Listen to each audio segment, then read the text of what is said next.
정리 40.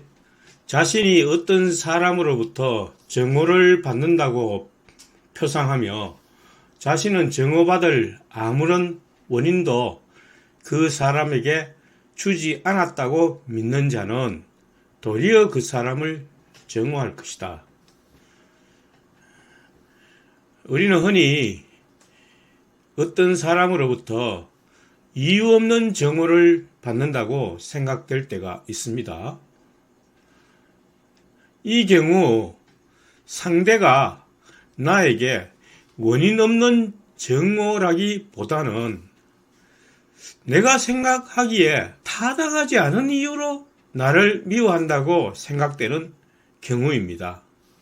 왜냐하면 이유 없는 어떤 발생이 일어나지는 않았죠.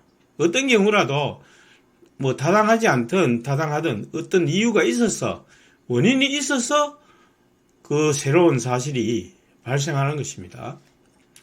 예를 들어서 얼굴이 못생겨서 나를 미워한다면 그것은 내가 생각할 때 타당한 이유가 안 된다고 생각하기 때문에 미워하는 그 사람을 되려 미워하게 됩니다.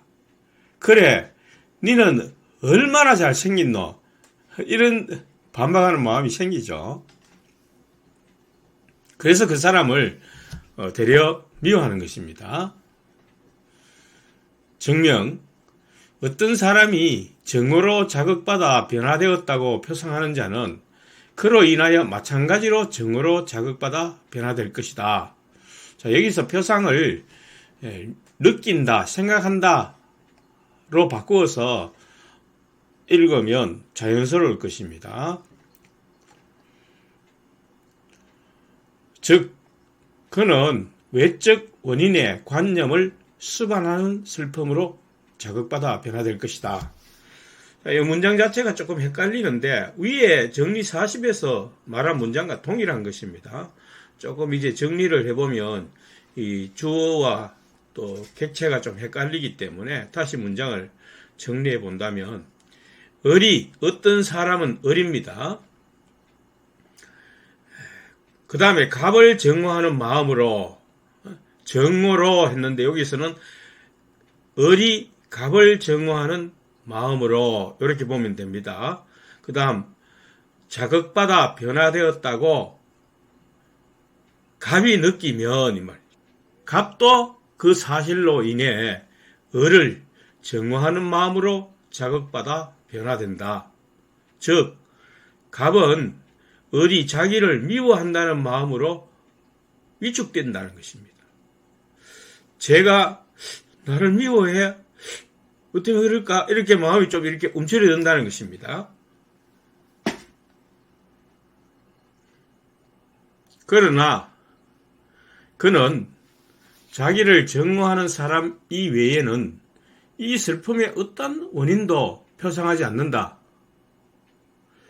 아무리 생각해봐도 특별한 이유가 없는데? 라고 생각이 될 수 있죠.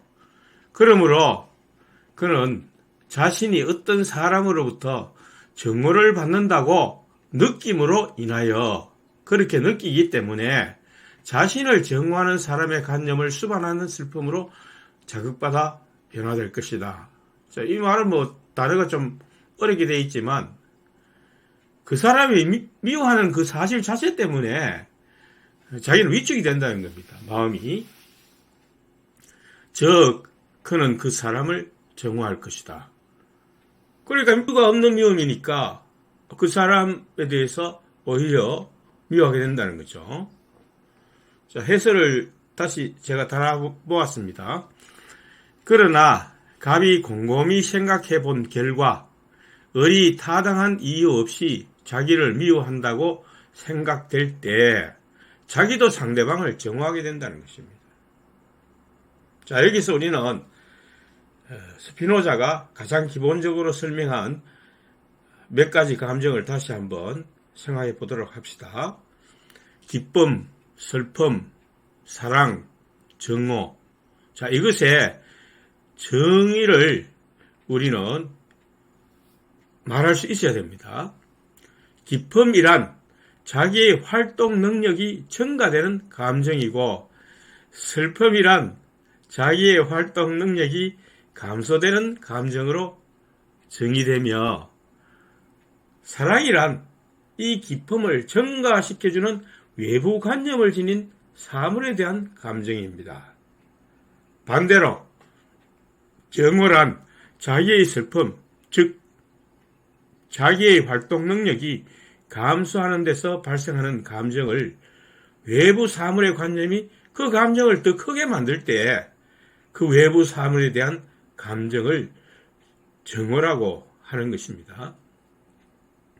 자, 이렇게 슬픔, 사랑, 기쁨, 정오 네 가지 감정을 적어도 스피노자의 철학을 읽었다면 이 정도가 서술낼 수 있어야 됩니다. 따라서 어떤 사람이 다른 이유 없이 자기를 정오한다면 그 정오가 자기의 감정을 더욱 슬프게 만드는 외부 관념이 되는 것이고, 그 외부 관념은 다른 이유가 아니고 순수하게 그 사람이 내한테 미워하는 그 마음뿐이라는 겁니다. 다른 이유가 없이 그렇게 발생했다고 자기는 생각하는 것입니다. 그 다른 이유는 타당하지 않다는 것입니다. 그래서 그 정오를 촉발시킨 사람을 정오하게 되는 것입니다. 이것이 이제 우리의 감정이 일어나는 그 과정을 스피노자가 세밀하게 설명하고 있죠. 따라서 어떤 사람이 다른 이유 없이 자기를 정오한다면 정오는 자기의 감정을 더욱 슬프게 만드는 외부 관념이 되는 것이고, 만일 다른 이유가 있다면 그 이유를 촉발시킨 원인을 제거하려고 할 것입니다. 이것이 뭐라고 했죠? 코나투스입니다. 코나투스가 모든 사람에게 있기 때문에 자기를 슬프게 하는 감정을 제거하려고 하는 것입니다. 자기의 활동 능력을 증대시키려고 하니까 기쁨을 유지하게 하려고 하기 때문에 슬픔이 되는 원인은 제거하려는 것입니다. 자, 예를 들어 봅시다. 갑이 을에게 돈을 빌려 주었는데 갚지 않는다면 갑은 을을 증오하게 되겠죠. 이때 을은 그 정오의 원인이 돈을 갚지 않았던 것이므로 그 돈과 관련된 문제를 정오하여 제거하려고 할 것이지만, 돈을 갚아야 되겠다는 어떤 방식으로 돈을 갚아야 되겠다는 마음을 가지게 되겠죠. 자, 그런데 돈을 갚아 주었는데도 하루 늦게 갚았다고 해서 갑이 그를 미워한다면 을은 그건 타당한 이유가 안 된다고 생각하며 오히려 갑을 정오하게 될 것입니다. 뭐가 하루 늦게 갚아줬다고 그걸 가지고 그렇게 문제를 삼느냐 하는 식으로 오히려 그를 미워하게 된다는 것입니다. 주석을 보시죠. 만일 그가 이 정오에 대한 그럴 만한 원인을 주었다고 표상한다면 그는 치욕으로 자극받아 변화될 것이다. 자, 여기서 치욕이라는 것은 어떤 미안함, 꼭 수치심이라는 뜻보다는 어떤 미안함이라는 감정으로 대체할 수 있습니다. 자, 앞에 A로 설명을 한다면 돈을 갚지 않아서 정오를 받게 된다면 그는 미안함을 느낄 것이지만 정리 25에서 인간은 그것을 부정하려는 경향이 있다는 것입니다. 즉 뭐냐면 자기 자신에게는 관대하고 남에게는 엄격하게 대하려는 그런 인간의 심리가 작용한다는 것입니다. 그래서 그런 거는 좀 이해해주면 안 되나, 이렇게 자기에게 관대한 마음을 베풀어 달라고 요구하게 되는 것이 일반적인 사람의 심리입니다. 그래서 상대방이 그 이유 때문에 자기를 미워한다면 그것도 이해를 못 해주나 하면서 상대방을 다시 정오하게 되는 것입니다. 그래서 이러한 일이 드물게 일어난다는 그 본문의 표현은 돈을 못 갚아준 것을 여러 가지 다른 핑계를 대려는 경향 때문에 그러한 미안함은 모두가 가지게 되는 것은 아니라는 뜻입니다. 그러니까 그런 마음을 가지게 되는 것은 드물게 일어난다, 그런 말입니다. 더군다나 정오에 대한 이러한 보복은 정오는 정오하는 대상에게 해악을 가하려는 노력이 뒤따른다는 사실로 인해서도 일어날 수 있다. 그러니까 정오하기 때문에 그 정오 자체가 원인이 되어서 정오하는 마음이 일어날 수도 있지만 단순히 정오만 하는 것이 아니라 상대방이 나를 정오함으로 인해서 그 정오가 어떤 행위, 해악을 가하려는 노력으로 자기에게 오게 되기 때문에 오히려 상대방을 정오할 수 있게 된다. 그런 뜻입니다. 그러므로 어떤 사람으로부터 정오를 받는다고 표상하는 자는 그 사람을 어떤 해악 또는 슬픔의 원인으로 느낄 것이다. 따라서 그는 자신을 정오하는 사람의 관념을 수반하는 슬픔 또는 공포로 자극받아 변화될 것이며, 자, 여기에서 공포라는 감정이 발생할 수도 있죠. 야, 글마가 나를 미워해서 내게 해악을 가하면 어떡하지? 라는 공포감이 생길 수도 있다는 것입니다. 그 사람을 그 원인으로 생각할 것이다. 즉 공포의 원인은 그 사람이 된다는 거죠. 즉 우리가 앞에서 말했듯이 그는 도리어 정오로 자극받아 변화될 것이다. 그런 행위를 나한테 가할 수 있다고 생각하니까 나도 그를 방어 차원에서 어떻게 해야 되겠다는 조치를 가지게 된다는 것입니다. 오히려 그를 미워하게 된다는 것입니다. 정오가 일어날 수 있는 이유를 다른 관점으로 설명을 하고 있죠. 단순히 정오하기 때문에 그것을 원인으로 볼 수도 있지만 그 정오로 인해서 해악을 가할 수 있는 어떤 노력 때문에 그것이 그 사람을 정오하게 하는 원인이 될 수도 있다는 것입니다. 자, 그 노력은 자신을 슬프게 하거나 공포감으로 변화시킨다는 거죠. 그래서 그러한 감정이 오히려 그를 정오하게 만들 수 있다는 것입니다. 보충 1, 개 1이라고 되어 있습니다. 자기를 사랑하는 사람이 자기에 대하여 정오로 자극받아 변화되어 있다고 표상하는 동시적인 사랑과 정오 때문에 갈등을 겪을 것이다. 왜냐하면 자기가 정오를 받는다고 표상하는 그는 도리어 그 사람을 정오하도록 결정되기 때문이다.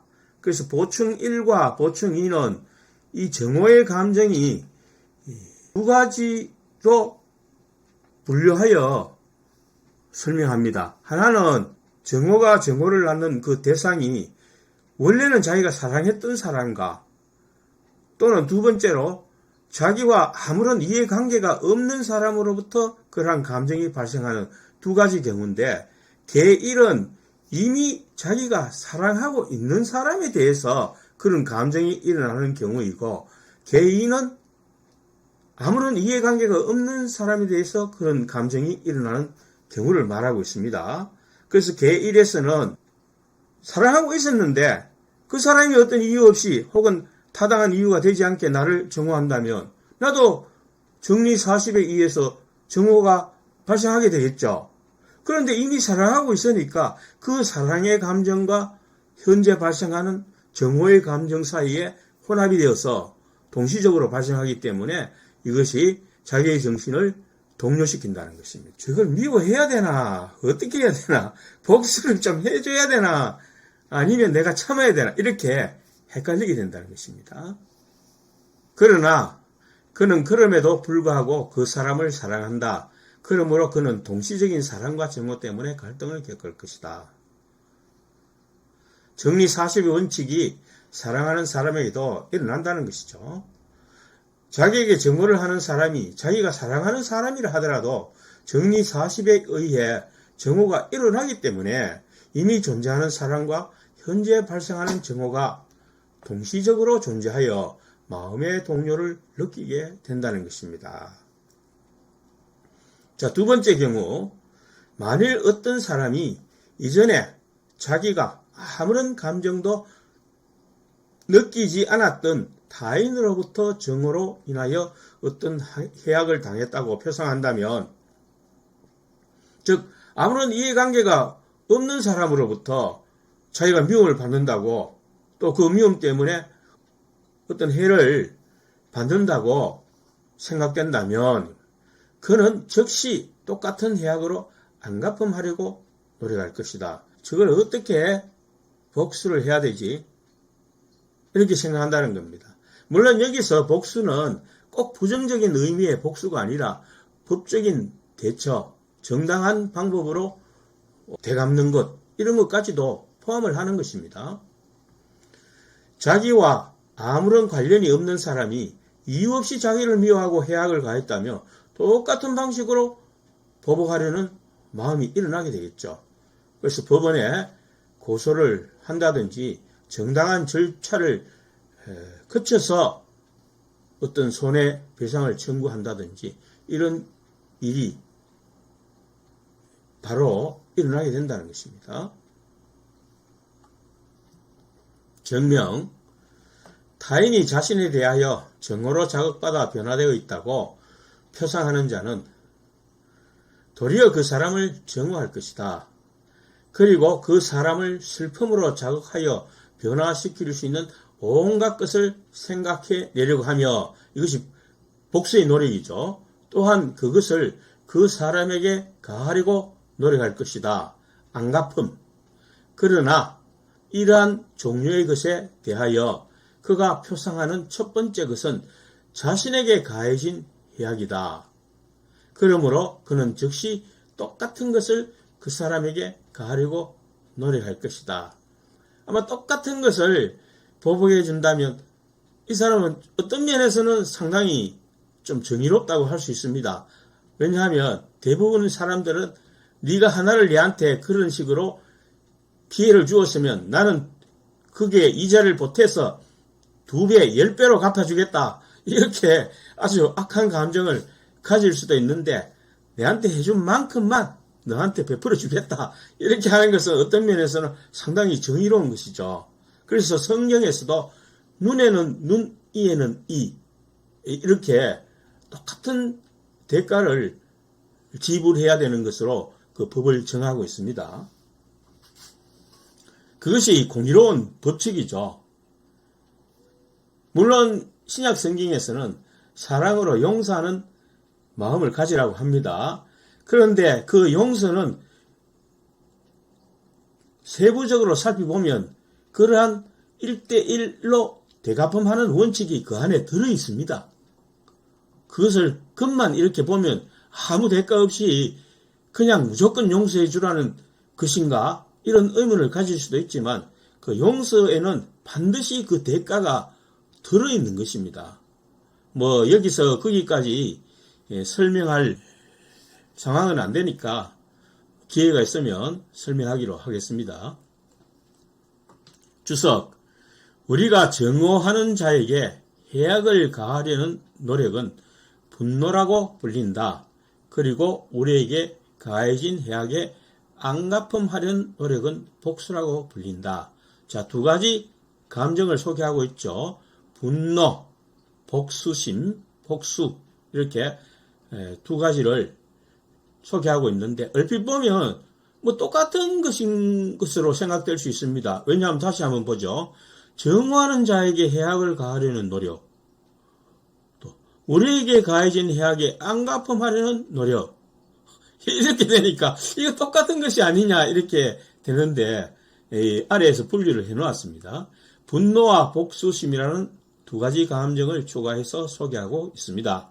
증오로 인해 해악을 가하려는 노력을 분노, 자기에게 가해진 해악을 되돌려 주려는 노력을 복수라고 볼 수 있겠습니다. 그러니까 분노는 단순히 해악을 가하려는 것이고, 미워서 해악을 가하려는 것이고, 그다음 복수라는 것은 자기를 미워해서 해악을 가했는 것을 되돌려 주겠다는 것입니다. 그것이 복수죠. 이렇게 해서 제3부 감정편에서는 여러 가지 감정을 나열하고 있으나 다만 이러한 표현들이 원어가 아니고 번역이라는 점에서 구별이 잘 안 될 수 있다는 점을 말씀드립니다. 오늘 여기까지 하겠습니다.